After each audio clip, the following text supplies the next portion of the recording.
You will hear a number of different recordings, and you will have to answer questions on what you hear. There will be time for you to read the instructions and questions, and you will have a chance to check your work. All the recordings will be played once only. The test is in 4 sections. At the end of the test, you will be given 10 minutes to transfer your answers to an answer sheet. Now let's start Section 1. Section 1. You will hear a conversation. First, you have some time to look at questions 1 to 5.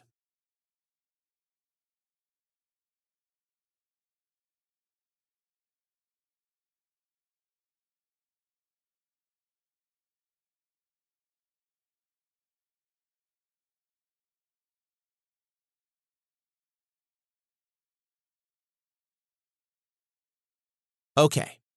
Now listen carefully and answer questions 1 to 5. What type of activities did you have in mind when we get together in Sydney next month? Well, I was thinking we could do a bit of sightseeing and some bushwalking. Sightseeing is definitely on my list, as it's my first visit to Australia. What's bushwhacking? Is it something similar to hiking or trekking? Yes, you might call it hiking or trekking in other countries.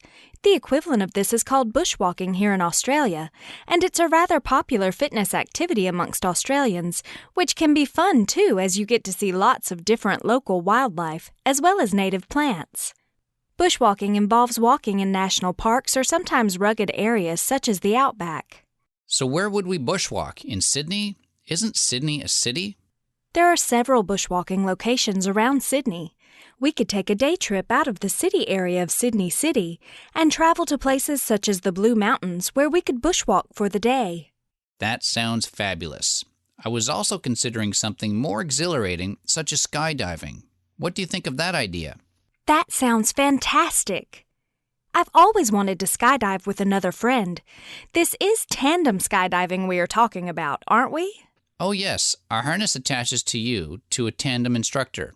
He'll guide you through the entire jump. The dive could, however, be canceled during inclement conditions such as heavy rains, strong winds, or stormy conditions. I guess there are plenty of scenic locations where we could dive in Sydney, such as over the coast or the vineyards. We could also climb the Sydney Harbour Bridge if you're looking for something adventurous. Oh yes, Sydney is situated one of the world's most striking harbors. I'm sure the views would be spectacular from the top of the bridge. Is this a safe activity? Definitely. The activity provides your safety equipment, and each group of climbers is assigned a climb leader to ensure a safe and fun experience. The climb is around 3.5 hours and takes us along the outer arch of the Harbour Bridge. You can apparently see as far as the Blue Mountains from the summit of the bridge, in addition to our famous icon, the Sydney Opera House. Smashing. I've seen so many photos of the Sydney Opera House in magazines. What really goes on in there? Before you hear the rest of the conversation, you have some time to look at questions 6 to 10.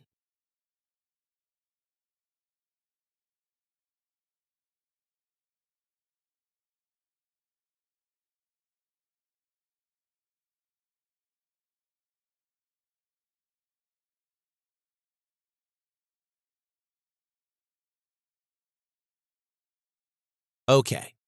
Now listen and answer questions 6 to 10. The Opera House, a performing arts venue within a very distinctive building that draws millions of visitors annually. I love the arts. I majored in arts and music at university too. I guess they would definitely host many dance performances and musicals in there. Oh yes, there are multiple performance venues such as theaters and concert halls within the building. The Sydney Opera House has played host to several world-renowned symphonies and orchestras time and again. Did you also know that the Sydney Opera House became a UNESCO World Heritage Site in June 2007? I didn't know that.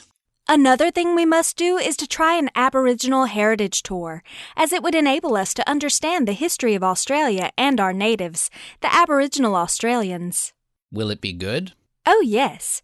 We'll get to learn a lot about the Aboriginal heritage and its culture, such as how plants are used, and perhaps learn a bit about bush foods, too. Bush food? That's right. Bush food or bush tucker is food native to Australia. It was used by its inhabitants, the Aboriginal Australians. They include native plant foods such as the quandong, finger lime, and ryeberry. They also include various types of meats such as kangaroos and emus. Wow, I've never heard of any of these foods and did not realize kangaroos could even be eaten. This should be an interesting holiday. I'm really looking forward to it. That is the end of Section 1. You now have half a minute to check your answers.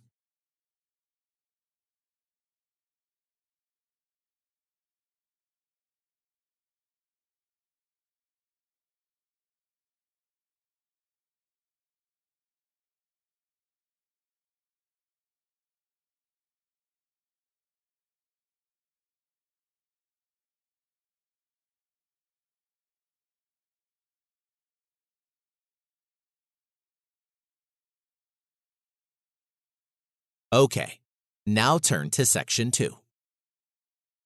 Section 2. You will hear a short presentation about the benefits of spices in Indian cooking. First, you have some time to look at questions 11 to 20.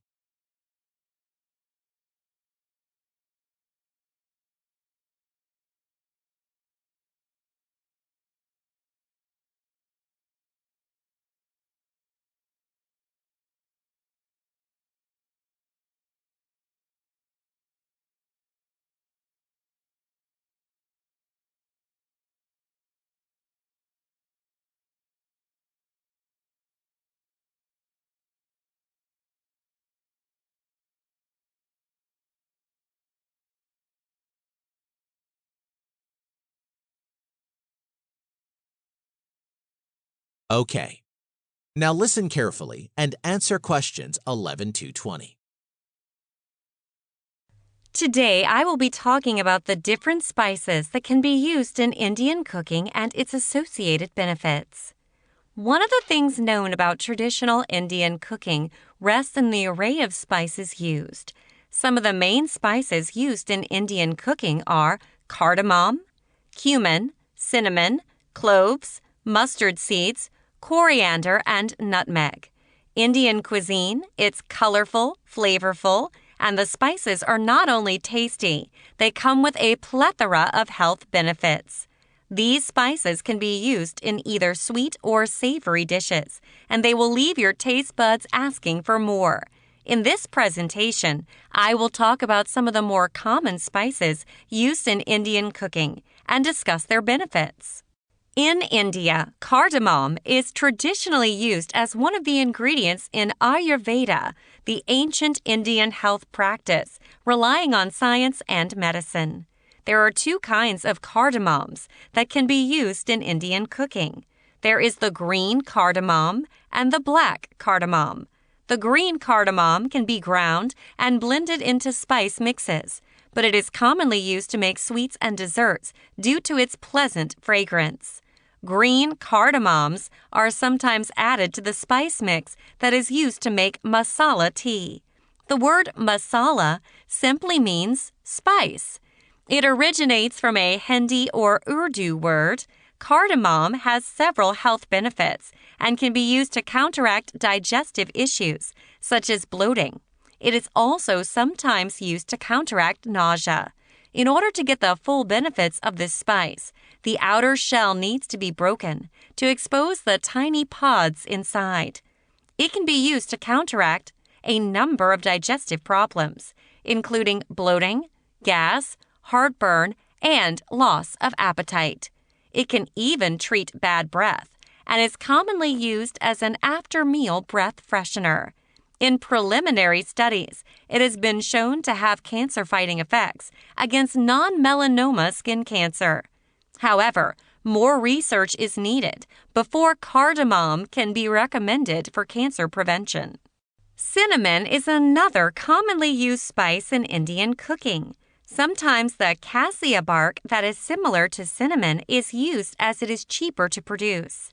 Cinnamon renders an intense flavor to cooking. It can be used ground, in a powder form, or thrown into the oil as whole sticks. Like cardamom, cinnamon is known to have several health benefits too, and can be used to lower blood sugar and cholesterol levels. Research suggests that cinnamon might help to regulate treatment for people with type 2 diabetes. The theory is that cinnamon increases insulin action. However, cinnamon contains cumaine, a natural flavoring. Consuming too much coumarin can lead to liver damage and affect coagulation. For those on anticoagulants or other drugs, or those who have diabetes, it is important to discuss taking cinnamon supplement with your healthcare provider. Cloves are used in cooking as a whole spice and are used in Indian vegetarian dishes as well as meat dishes such as chicken biryani. They are dark brown and have a warm, woody aroma. Cloves can be a rather strong spice, and only 1 or 2 cloves may be required to render a good flavor to your dish and avoid overpowering other spices. Cloves have several health benefits, notably in dental care. The oils released from the clove have antibacterial, antifungal, and antiseptic properties, and have been used to treat toothaches. Clove oil is sometimes even used in aromatherapy. When used with care, it stimulates the mind and uplifts depression. It is also known to relieve arthritis, such as rheumatism. Early research shows that applying a clove oil cream to anal tears for 6 weeks improves healing compared to using stool softeners and applying lidocaine cream. Also shows that applying clove oil or clove oil gel directly to the skin can repel mosquitoes for up to 5 hours. Finally, one last spice, nutmeg. Nutmeg is one of the few spices that grows on an evergreen tree. It is native to islands near Indonesia. Nutmeg is a slightly sweet spice that is used in both Asian and Western cuisines. It has immense health benefits. It reduces the discomfort associated with constipation and also reduces pain associated with chronic inflammation, such as arthritis. In ancient times, nutmegs were used for numerous remedies to improve health. It improves bad breath, helps detox the liver, helps you to sleep well, and is known to improve the texture of your skin. It also helps in fighting tooth decay, Alzheimer's, and improves memory. It can also release the tension in muscles. That is the end of Section 2. You now have half a minute to check your answers.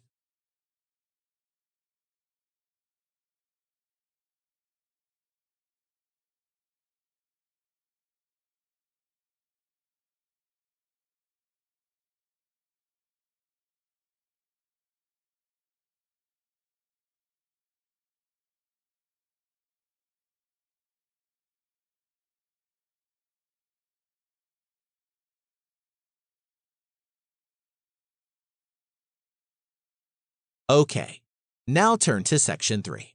Section 3. You will hear a conversation between staff at an educational institution regarding an upcoming national skills competition. First, you have some time to look at questions 21 to 30.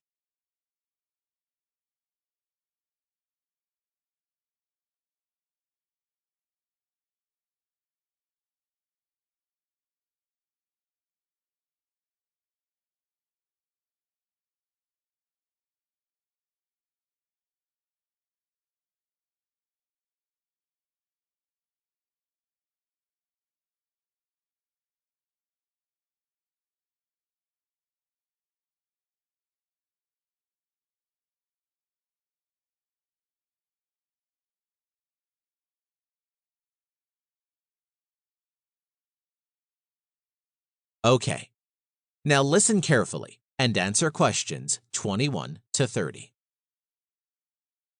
Hi, Joel. Thanks for setting aside your time to meet me for our discussion.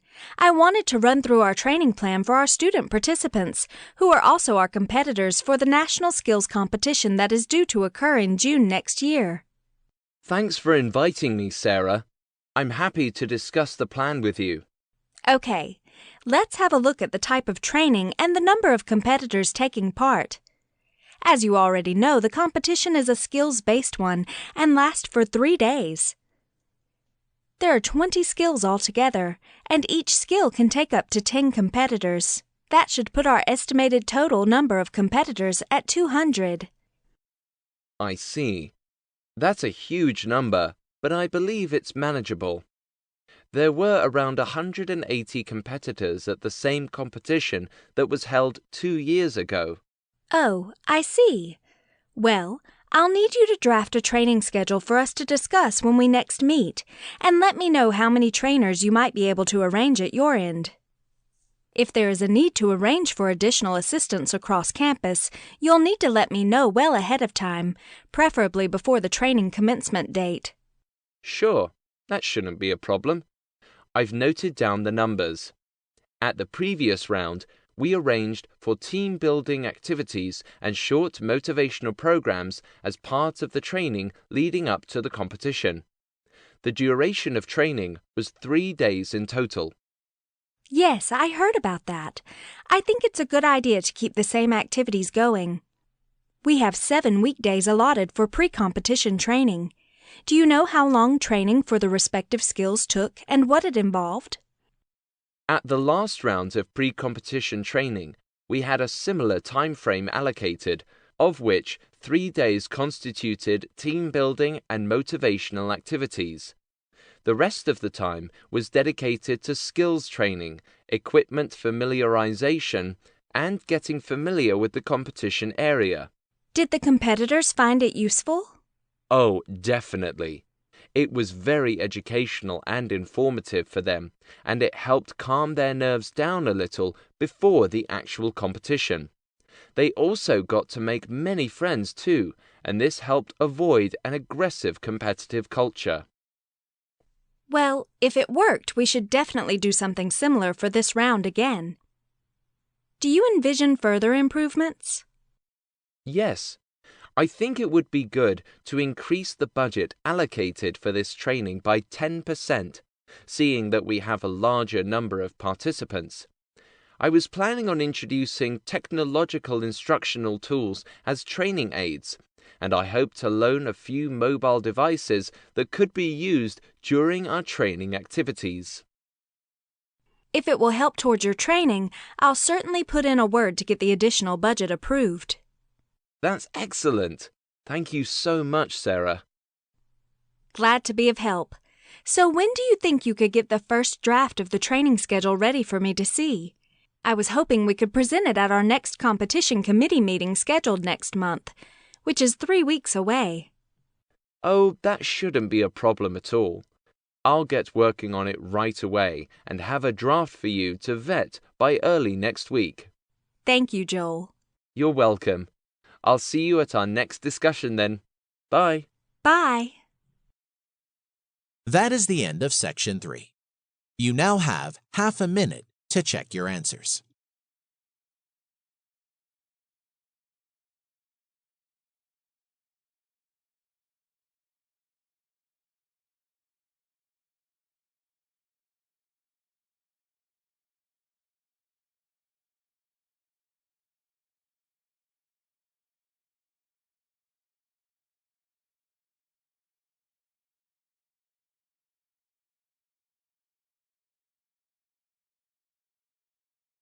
Okay, now turn to Section 4. You will hear a lecture on rheumatoid arthritis. First, you have some time to look at questions 31 to 40.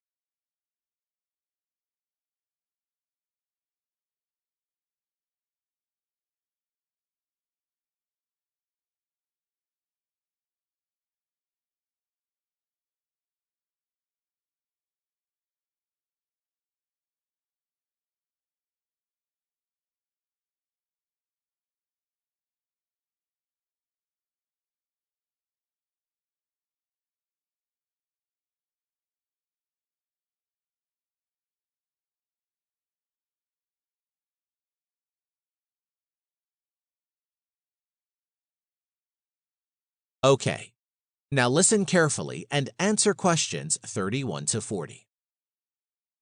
Today, our guest is Angela Morse, a medical specialist from the RA Foundation Center. Angela will give a talk about the issues faced by rheumatoid arthritis sufferers and what they could do to live better. Good morning, everyone.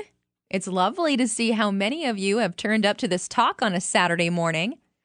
In today's talk, I will present different perspectives of rheumatoid arthritis, also known as RA. Some of the common symptoms and pain that sufferers go through, as well as how they can live better each day and cope with their pain. For those of you who are unaware, there are more than 100 different forms of arthritis, such as osteoarthritis, psoriatic arthritis, gout, and the topic of today, RA, rheumatoid arthritis, is a disease that is inflammatory in nature and also an autoimmune disorder. A patient could have a sudden onset of pain in the joints, such as his fingers, ankles, knees, shoulders, and wrists. Rheumatoid arthritis, RA, is an autoimmune disease that can cause joint pain and damage throughout your body. The joint damage that RA causes usually happens on both sides of your body. So if a joint is affected in one of your arms or legs, the same joint in the other arm or leg will probably be affected too. An autoimmune disorder, rheumatoid arthritis, occurs when your immune system mistakenly attacks your own body's tissues. It can render him immobile until the pain and inflammation are relieved, sometimes through medication. It can come on suddenly and affect multiple joints. Whilst the inflammation could make your joints appear bigger than usual and result in pain, seeing a doctor to get this condition treated is certainly recommended in order to prevent deformities of the joints and avoid permanent disability. They may also request certain imaging tests.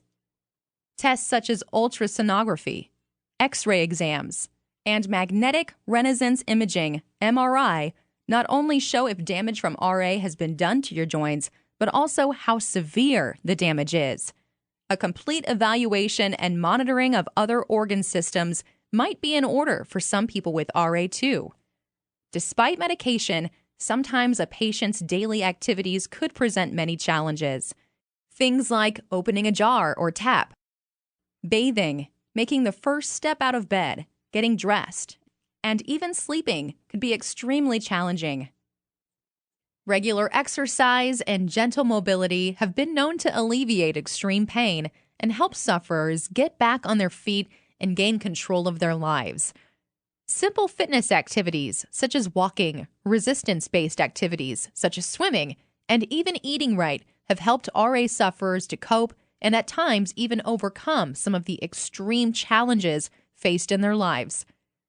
Remaining active reframes their approach to life and allows them to adopt a positive approach towards this disease.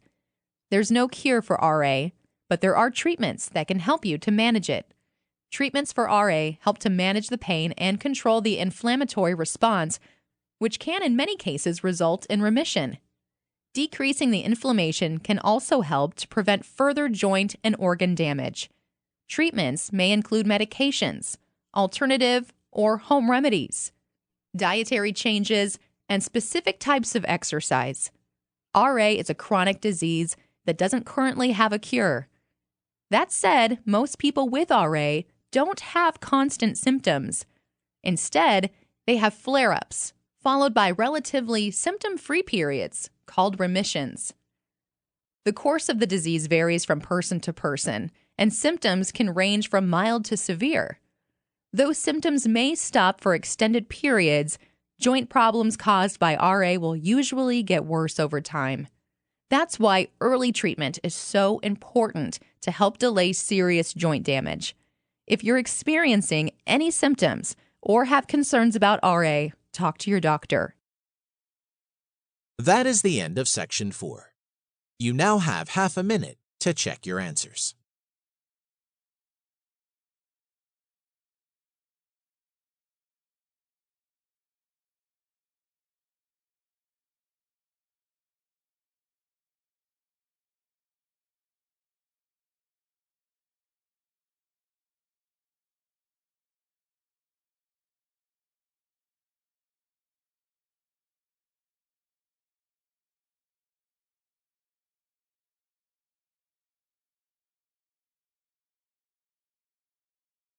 Okay, you now have 10 minutes to transfer your answers to the listening answer sheet.